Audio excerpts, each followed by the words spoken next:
kasubong, pagpalaan ito na itong program ng Community in Action.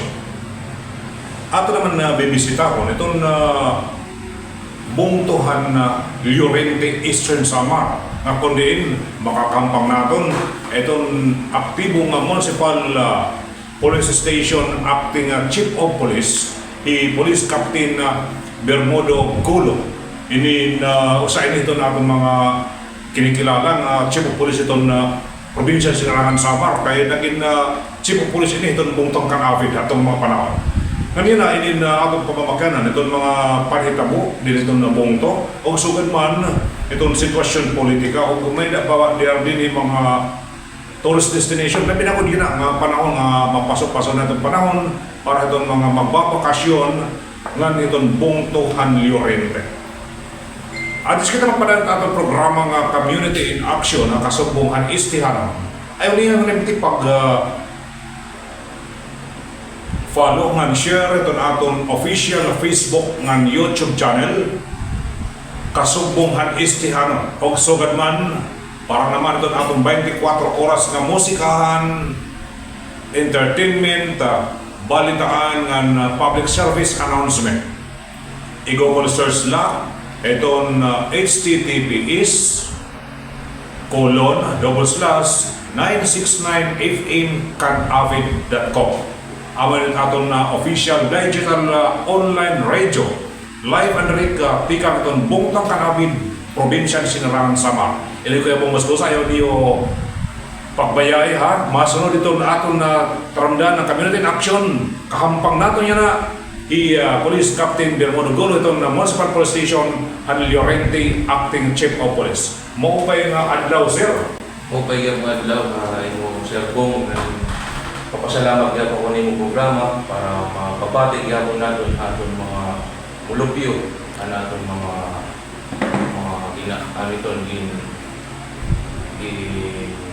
hingyap nga kahinyangan natin Bong Llorente. Sir, nakabugusan, yung pagkilian kita itong police vlogger. Kaya na ba mga pagkitabo din itong bungto? Ano ba itong sitwasyon itong pasok din habong itong Llorente? Yun, nagpapasalamat ako sa bungtuhan Llorente.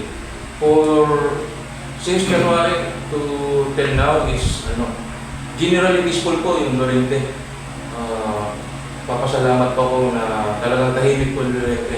Pero di naman namin dinidisclose lahat ng na walang mangyari, pero ginagawa namin yung paraan para ma-detail or iwasan natin yung mga di natin nasa mga pangyayari. So panayon at atong kapulisan itong pag-monitor para maiwasan ini ng mga panitabo? Opo. Pagkaya na, hinihimuan namin ito ng mga police intervention, mga contingency plan para maiwasan talaga ito na dahil natin inasahan ng panitabo. Okay. So mga himnang ko itong bungtang Llorente. Sabi na naman din yung mga tourist destination na binabagyan ang summer vacation. Pwede kantohan ito natin mga turista, manukal man o international na kundi itong atong kapulisan nakatutok gihapon na din. Opo. Usahin din namin ginahambog din nga Llorente in among mga beach resort.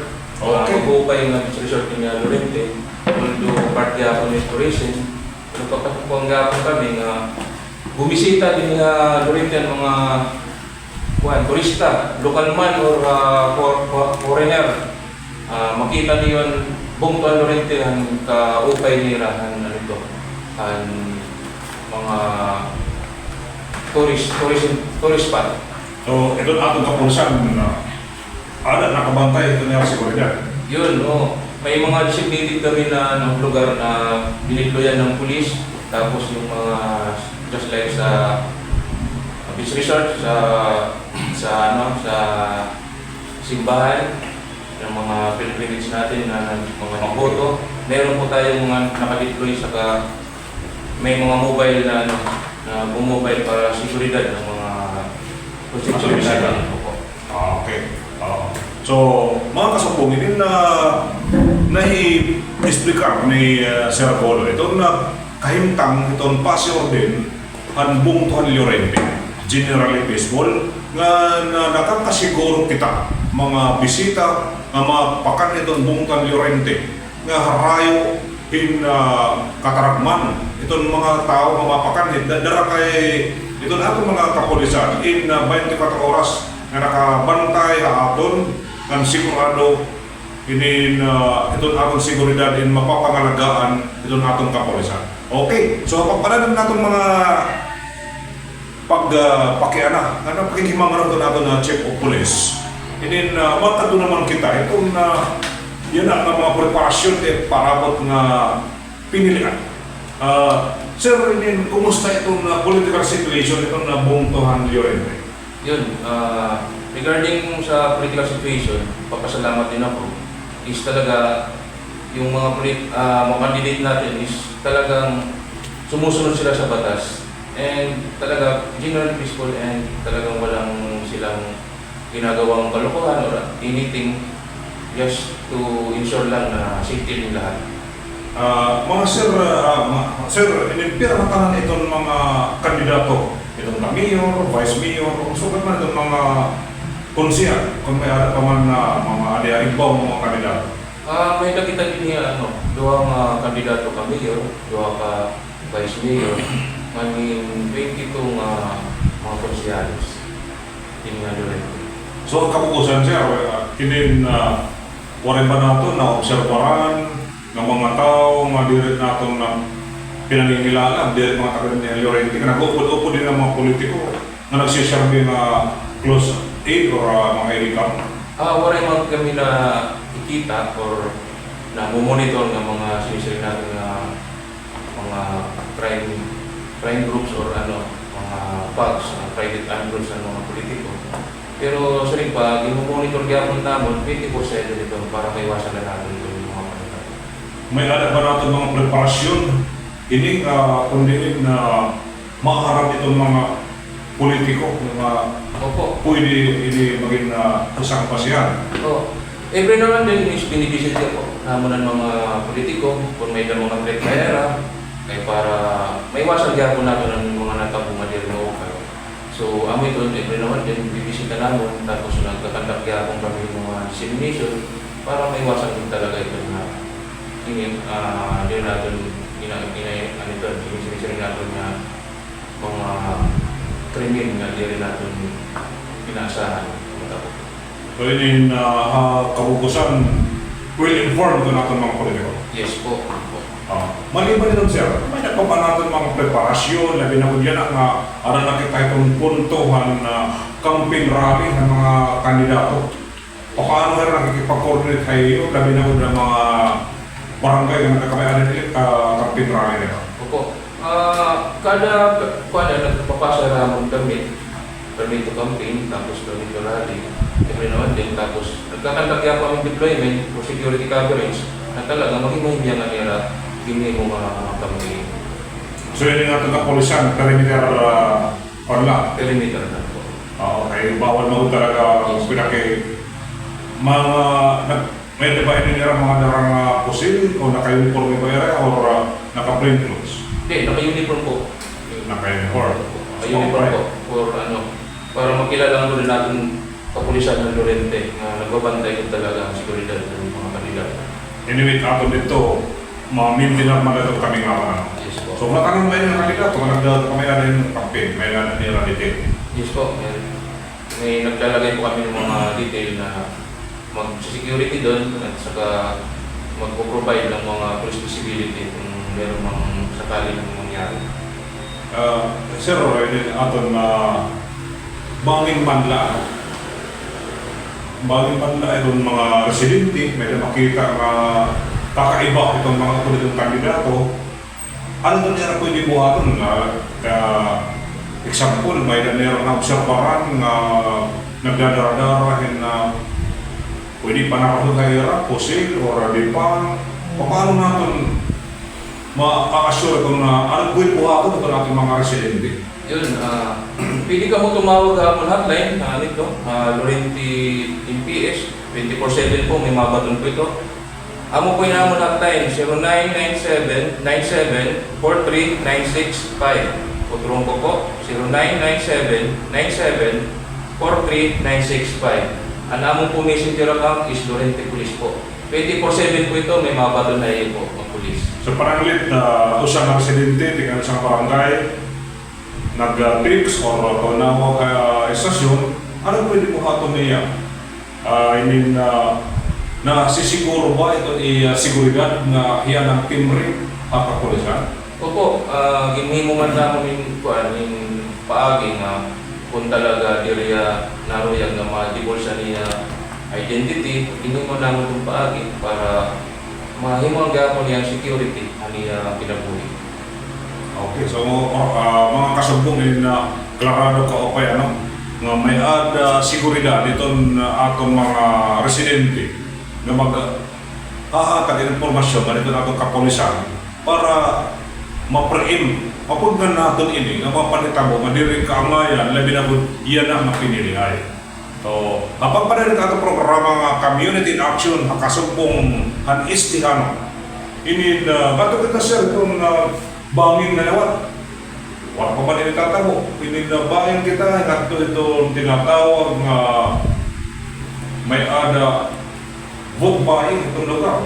Ano itong mga posibilidad o ano itong pwede buhagan itong residente para mahibaro itong atong kapulisan? Ito, una-una is pwede rin magsumathamon din police station, pwede rin tumawag hamon, or pwede rin magdirekta na ito kang community officer kang Gary Pagas para pailan nato dito ng appropriate action na utang. So, masisiguro gihapon itong karagmitan ng aksyon. Kaya nagmita ini pagpalit photos na pagbaligya o ano man nila. Yes po, gagawin ko na yan lahat ng paraan para ma-secure lahat ng food buying at saka para di tayo sabi natin lumala yung sitwasyon. Gagawin ng mas madaling paraan. Parang sir, itong may naghihapon na siya para itong mga residente na paggamit mga resources itong gobyerno. Ano pwede buhatong gihapon niya itong mga residente? Yun, unang-una magsumagyapon hamon para masumagyapon hamon ang pumilik officer para matagandayan natin yung agaran ng aksyon para maging maupayan natin yung investigasyon. Okay, so mga kasumbong ito na pagpadayon ng atong programa Community in Action. Oray na klarado, maging i-explicar itong atong Chief of Police itong Lorente Municipal Police Station nga kung diin, kinahanglan ko itong sumpayan itong atong komunidad nga itong atong kapulisan. Libre, abre 24 oras, makipagsumpayan, pinag itong Facebook man hotline. Itong atong mga residente nga agency siguro itong seguridad. Nga kung karayang ngayon din, ano pwede kaya akong matago itong kapulisan, ano yung identity? Makipagsumpayan na itong atong mga otoridad. Labi na itong pumilik na itong Lorente Municipal Police Station. Pinagin ito na itong aktibong Chief of Police, Police Captain Bermudo Bolo. Okay, kapag pala na itong programa Community in Action, nato kita sir, ano pa ba itong mga preparasyon itong atong kapulisan? Labi na matatapos na itong campaign period, karena na inikanlaw, mapasok na kita na itong election period na. Pagkaya na, may doon na kami yung sinisiring namin po, contingency plan kung anong namin bubuhaton regarding ito ng mga abag na election. Nagkandang nagyapon kami ng mga plano at mga implementing plan namin nagyapon. Kada barangay kung anong itong bubuhaton, just in case may matabong nga diri mo bay amo gyapon na namon himuon yung mga plano nga sisir pa namon na sarabutan namon ang mga kapulisan para maging mahinyang talagaan eleksyon din na doon. Kabukusan sir, pipira itong barangay nga naabot itong kapulisan, ang pipira naman itong barangay nga posibilidad mga sundalo naman atong nagbibigan. Actually, hatalan po nga barangay din is naabot po ng kapulisan. Pero sa rin pa, may augmentation man kita sa AFP, itagan nato nila area of responsibility nga era mismo ang makabot itong barangay. Just like Canduros, Magtino, and Babalikon, era na mismo nakabot mga area. So ini siya matutulo, posibilidad ba ini maging under the influence itong communist terrorist group o ano mga grupo? Hamon baga analisa waray kami nakikita na may level na influence na ang mga communist citizens namin. Pero sa rin pa din namin iniiwasan gihapon ito ng mga butang na matabo. So naging gihapon kami plano, just like ang AFP, na mag-combine kami, magkulab sa rin pa. Ma-prevent namin ito yung mga butang. So hindi na may ada lugar na kontrolado ito na seguridad ito na itong kapolisan na ibaan na barangay naman na dihan upland barangays ato naman na AFP. army para mamit mahitikang initon na Sabado o Domingo ito na anticipated election nakadeploy na ini ng atong mga kapolisan. Jadi dito na atong bungto kada porsyento may ada nakadeploy. Kada polling place po meron po nakadeploy. Actually hamon pagka nito conference pagka-restoryahan namin dito ang PPO kami doon nagkandak kami ng kuntira namin po din na during the police station para makabulig ng pagbakyang din na election during the maging mga. So para masigurado itong kamurayawan ng election.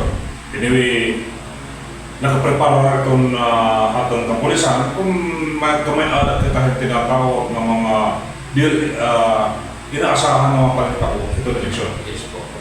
So, kakapugusan, makakasiguro kita ito natin mga taga-Llorente o mga larangon, lalo itong nalarangan na Llorente. Ini mamurayaw itong eleksyon. Yes po. Waray sa nagkanlukan, waray pa man mga panahon din. Oh, okay. So mga kasumbong inin murahin kaklarada na ito na ito pagkikilmang na Sir Golo. Itong kamutangan, itong buong Tuhan Llorente. Di nito naabot ito natin kapulisan. Nga sugat mang gihapon ka dito na itong mga hagrahit na barangay. Nga itong nagko-controller dito. Ito nagbabantay, itong passion din. Ito aton naman mga akbi. Para maminaw itong eleksyon yan ang Mayo 12. Nga nakakasiguro gihapon kita, nga secured kita nga tanan, nga ada nangingibabaw itong pagkasagrado itong atong mga botos dara kay naka-ready itong atong kapulisan maiwasan ini nga mga untowards na insidente din itong bungtuhan na Llorente. Okay, sir, apag pa rin natin na programa Community in Action itong kasabungan Estianon. Karoon natin yung pauling mensahe sa Golo itong napaghangiw itong mga taga-Llorente. Katalan niyo po nga taga-Llorente, Bongtuhan Llorente, naghangiw po kami nga labi na mga kandidato, nga mga mulupyo, nga buligang gihapon kami, nga PNP, nga AFP, nga maging mahimya nga naton ti arabot nga eleksyon. Sugad man liwatan ito nga mga may dani yung makikita nga mga diri maupay nga hinsiring naton nga mga aktibidades. Pwede ka mo magsumat di hamon ha Municipal Police Station ng Llorente through hotline or messenger nga Llorente Police. Ito nagpapasalamat po pahiyo. Usap pa gihapon nga anito na sinisiring namon nga programa na among Provincial Director ay Police Colonel Ernesto Armacase ang kaugok ang sinisiring namon nga kriminalidad atuhan ang ubdon gobyerno ugupan parang kamurayaw kauswagan. Ini ang programa naton Provincial Director para hang kahimyang aton Bugos ng Eastern Samar.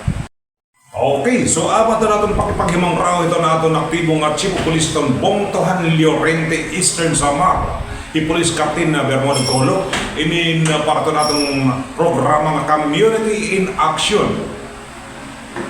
Ayaw niyo rin dito pag-subscribe, pag-follow ito natin official Facebook and YouTube channel Kasubungan Estihanon o sugad man.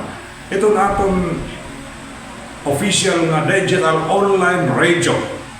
I-Google search nila ito natin website na https://969fmcanavit.com para ito natin 24 oras nga musikahan, entertainment, balitaan ng public service announcement. live and direct tikang itong bongtang kanabid probinsyahan Sinarangan Sama. Ini Kuya Bong Moscosa para itong community in action live and direct tikang itong bongtauhan Llorente. Maupay kadlaw, ayaw nga tanong.